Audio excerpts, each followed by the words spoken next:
Hi guys, magandang araw po sa inyong lahat. Ito naman pong kaibigan nyo si Jake. Kamusta na po kayo guys? Sana po ay nasa mabuti kayong kalagayan. Ano bang topic natin for today? Ang topic natin for today, think before you spend your money. Ngayong Pasko guys, maraming mga bonuses, mga benefits na ibinibigay ang mga companies, private or government, or sa mga negosyo, may mga earnings. Dapat po mag-ingat po tayo sa pag-spend ng ating pera. Bakit po nasabi ko yan? Kasi dito guys sa mundo, ang hirap mag-earn ng pera pero madali lang gastusin. Most of the time, kung hindi natin mabuti pinag-isipan kung saan natin gamitin ang pera, magagastos lang natin sa mga bagay na hindi naman pala essentials at basic sa ating buhay. For example, mayroon ka pa namang phone na gumagana, wala pa namang mga defects, maka-chat, maka-call ka, maka-Facebook, okay pa naman, hindi ka naman nag-gaming, bakit palitan mo ng bago na mahal? Halimbawa lang yun guys. Pero kung gusto mo talaga palitan, okay naman yun. Pero try to think of it.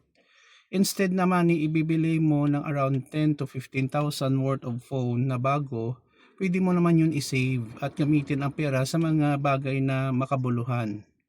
Or savings lang just in case there are some emergency, may nagkasakit, pang hospital, nasira ang sasakyan mo, paayos mo at kung ano-ano pa. Remember, you are the one who controls your finances, guys, no? Wala naman, hindi naman kontrolado 'yon ng ibang tao. Ikaw naman alam mo kung ano ang importante at hindi importante. Kung sobra-sobra talaga ang pera mo, there's nothing wrong to spend luxury things, basta sobra lang. Pero tandaan natin, dapat importante, hindi po loho. 'Yun po ang isang dahilan kung bakit marami sa ating mga brothers and sisters, mga kababayan, lubog sa utang kasi inuuna ang mga bagay na hindi naman importante sa kanilang araw-araw na pamumuhay.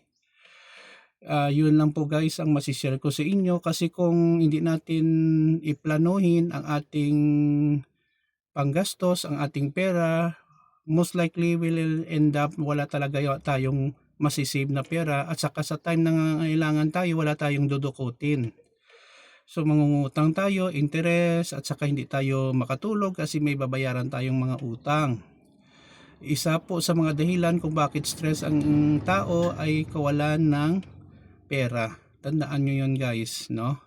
So kung may pera ka, hindi naman guaranteed na maligaya ka, pero at least makakatulong po sa ating araw-araw na pamumuhay. Yun lang po guys. Think before you spend your money.